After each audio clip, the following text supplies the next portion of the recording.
From packing your bags to passing through security, the normal stressful events at the airport can be made exponentially more difficult by adding a baby to the mix, let alone two. Although it may seem like a laborious experience, with a little preparation and lots of patience, your first time flying alone with a baby can be one for the books.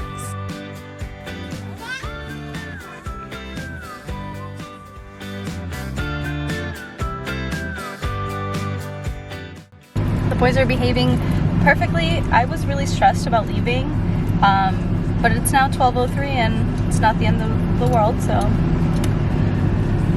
Next up, Florida.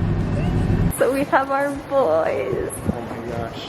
We have Alejandro with the bag we're gonna check, that's the car seat, and then this one is gonna go on the plane. Are you guys excited or what? I'm about to jump off my chest. I'm nervous, but let's try to find an elevator. Preparation is absolutely key for a smooth ride, so I shared what I packed on a previous video, so I'll link that for those who are interested. But some key pointers to keep in mind is have 1. Lots of snacky foods that are easily accessible while traveling through the airport and also during the flight. When we arrived at the airport, the first thing we did was check in at the desk, in addition to checking one of the car seats, since one of the boys was going to be a lap infant and the other will be traveling in their car seat. Where are we? We're at the airport. We actually got our tickets. We checked in and they allowed Alejandro to come with me, so he's going to go the whole way. You have to go through security too. You gotta take off your shoes. Darn it. All right, let's do this. I'm so nervous. One of the tips that can probably make the most difference in your experiencing when flying alone with your child is when you're checking in your bags in your car seat, just ask the person at the desk if they can grant your partner a pass so that they may accompany you through security. So, of course, their answer can vary based on the person and based on what is going on at the airport that particular day. But the very first time we flew, they actually allowed Alejandro to walk with me all the way to the airplane gate. So this made the night and day difference. So never be afraid to ask because it never hurts. Once we completed that, we moved onward to pass security. This was definitely one of the most stressful parts of the whole airport experience, mostly because there's a lot going on at once. But like I said, even in the returning flight when I was doing this all alone, it was still doable. Some tips that I can give you for passing security is just stay calm, don't worry about the people around you, and just focus at the task at hand, which is getting through security. Make sure you have all your baby snacks and milk all in one bag. This just makes it easier during the search because sometimes they do require you to take everything out, and if everything is in one bag, what I like to do is just leave it open so that they could see inside and you don't necessarily have to take everything out, especially with everything going on in the world right now and all the germs and stuff. When I did pass security alone, I took everything off the wagon, and then they actually had me hold both the boys during the x-ray, which was interesting to say the least, but once again doable. Once they finished scanning everything, they ended up hand searching the wagon and then handing it back to me. So I placed the boys inside the wagon and just focused on getting the stuff all set up again. So the wagon was definitely a game changer. It gave me a place where I could leave the boys, obviously knew where they were at all times, and I could just place everything in there and move on. Since I made this video when Alejandro was able to go with me through security, he did help out a lot and he helped retrieve our stuff from security while I hung out with the boys. Once we passed security, it was smooth sailing through the airport. I pushed the wagon with all of our luggage inside and the boys were happy. We just made our way to the gate. We got past security, like I mentioned. Alejandro's coming with me, which was such a big help. I got really nervous, I don't know, even though I knew that they were gonna check the milk and the food and stuff, but they're doing good. We have the car seat here, and we're gonna somehow try to get like Alejandro to help me put the stuff in the plane, but I doubt that that would even be an option. But I'm thirsty too. This looks like damn. What do you think they're thinking? What's that? What's that? What's that? Who's that? The very first thing I did, and I recommend you guys do this as well, is just head to the front of the gate and gate check your wagon or stroller. The only thing they asked me was if it was foldable and how many parts it had, and it obviously only had one, so they gave me a little tag, and voila, we are all set. So now we focus on the boys. While we waited to board, we made our way to the family restroom and just changed the boys' diaper before the flight. This flight was only 2.5 hours long, so my plan was to just not move from my seat at all, so I wasn't about to change their diapers during the flight unless obviously an emergency arose. Once we finished that, we just headed to the gate and hung out there for a minute, all social distance. I was very happy with everyone wearing their masks and just everyone being very social distance. It made me very happy.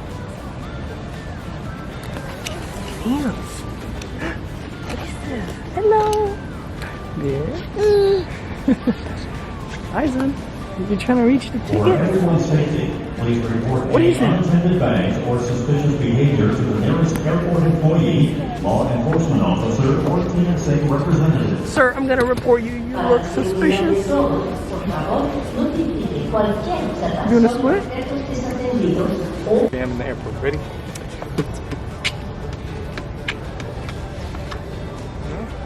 What was that? You turned red. Is that excitement? Close attention, please. Social distance. We were the very first people to board the plane. I definitely recommend this when you're traveling alone and you do have a lot of stuff and multiple babies. So this is where things got interesting, especially if you're flying alone with non-mobile babies, multiple bags, and just not enough hands. However, I was not afraid to ask for help, and this was really the lifesaver. So when I started boarding, I asked some of the workers if they could give me a hand with the bags, and of course there was a helpful airline worker. Once we got to our seat, the airline workers were just genuinely so kind and so helpful. I honestly could cry just thinking about it. Her name was Nancy, and she actually held Eisen while I buckled up Enzo, and it was just very thoughtful throughout the whole flight.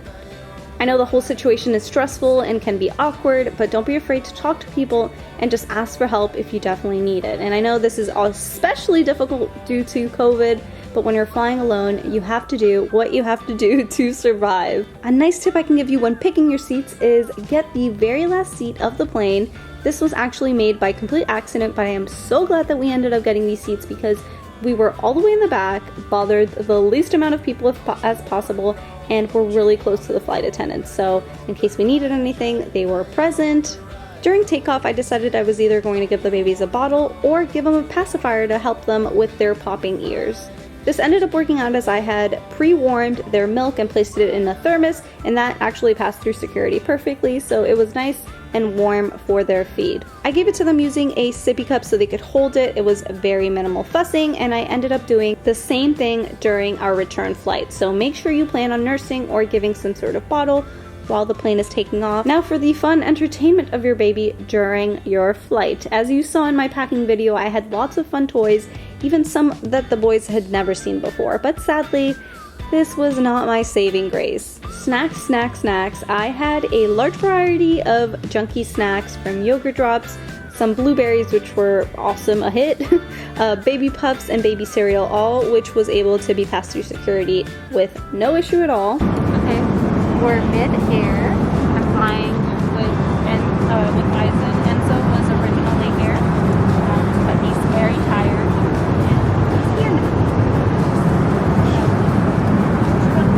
Sleeping during the flight actually did not occur during our first flight, but on the returning flight, both Eisen and Enzo slept for a decent amount of time, which made everything so much easier. So definitely recommend, if it is at all possible, to book your flight during a normal nap schedule. You should definitely get on that. Sadly, I couldn't really pick the time since it was a short notice flight, but the flight back home ended up working out. You can also bring some sort of white noise machine to help block out all the other noise from the plane. This really helped the boys since they are used to sleeping with their white noise machine, and it didn't bother any of the passengers around us, of course, because we were in a corner and we kept it relatively low.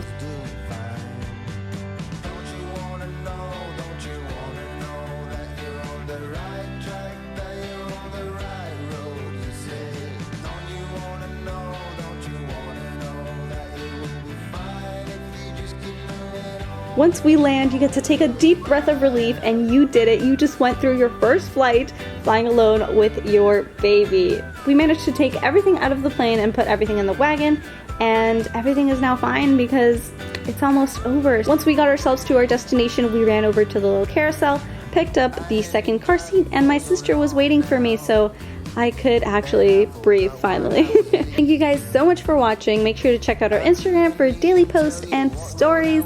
I absolutely love you, my cool cats. Have a good one. Bye-bye.